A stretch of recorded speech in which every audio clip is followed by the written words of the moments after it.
Does the 14th Amendment's ban on caste bar all forms of sexual orientation discrimination? Is there a constitutional right to gay marriage?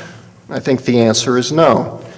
Gays have never gotten a constitutional amendment like the 19th Amendment adopted, which recognizes sexual orientation as being for some purposes a suspect classification.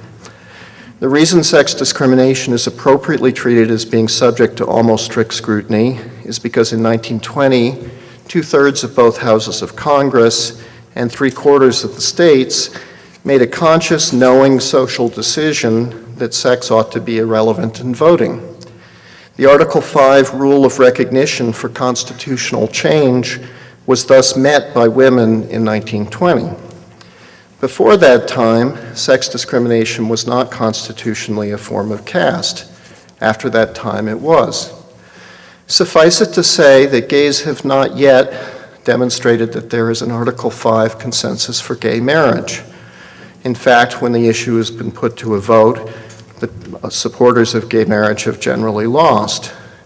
At the moment, most Americans seem to want gay civil unions, but not gay marriage, and that vote may be right or wrong, but I think it's an undeniable fact that there isn't the same consensus on the issue, certainly not an Article 5 consensus in the way that there is with sex discrimination. I mentioned at the start of my talk that in addition to protecting equality, I also believe the 14th Amendment protects individual rights. Again, the amendment forbids any law which abridges the privileges or immunities of citizens of the United States, not only discriminatory laws. The word abridge can be used as a synonym for discriminate, as it is in the 15th Amendment, but it can also be used to denote a violation of individual rights, as is the case in the First Amendment. Rights can be abridged one person at a time, as well as one class of people at a time. Either form of abridgment is plainly forbidden by the text of the amendment, and the use of that text to protect individual rights stretches well back into the 19th century. How do we know what individual rights the amendment protects? A good place to start would be by knowing what individual rights out-of-staters, the Privileges and Immunities Clause of Article 4 protects. A publicly interested citizen in 1868, when the 14th Amendment was ratified, would quite reasonably have thought that the privileges or immunities language in the 14th Amendment tracked the privileges and immunities language in Article 4. So what does the Article 4 language mean?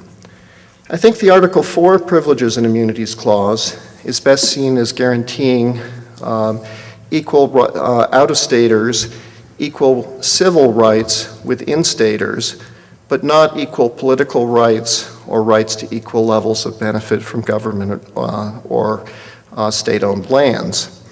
If a state gives its in-state citizens the right to assisted suicide or gay marriage or to covenant marriage with no possibility of divorce, then I think out-of-staters get the same right while they're residing in that particular state. The phrase privileges and immunities in Article 4 thus does take on new meaning over time. When states expand the rights of their in-state citizens, they expand the corpus of privileges and immunities that they must confer on out-of-staters. What this means to me for the 14th Amendment is that the guarantee of the Privileges or Immunities Clause may be able to change slowly over time, so that if an Article 5 consensus of 3/4 of the states comes to think that something is unconstitutional, which was allowed in 1868, it may in fact become unconstitutional. Individual rights must be deeply rooted in history and tradition, as Justice Scalia said in Michael H. against Gerald D., but it is also true that tradition grows and changes. What Justice Harlan, who talked about tradition in Griswold against Connecticut, did not say, and what I think is clearly not the case, is that the Supreme Court cannot itself update our traditions acting on its own without an Article 5 consensus of 3/4 of the states. Striking down, as the court did in Griswold, an unenforced anti-contraceptive law in 1 out of 50 states might potentially be justified, but no such argument could ever be made in defense of Roe versus Wade. There was not an Article 5 consensus of 3/4 of the states to support abortion on demand in 1973, nor has there ever been such a consensus since. Roe versus Wade is not only not deeply rooted in history and tradition, it is not even deeply rooted in the contemporary society in which we live. It exists solely as a result of Supreme Court judicial fiat. I want to close with the question we started with as to whether the 14th Amendment empowers the Supreme Court to make transformative social changes at the behest of mobilized social interest groups. I think the answer is no.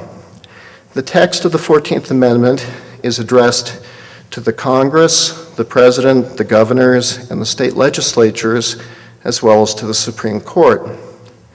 No special role for the courts is mentioned, nor would one expect the framers of an amendment designed to overturn the Dred Scott decision to be big fans of judicially expounded substantive due process.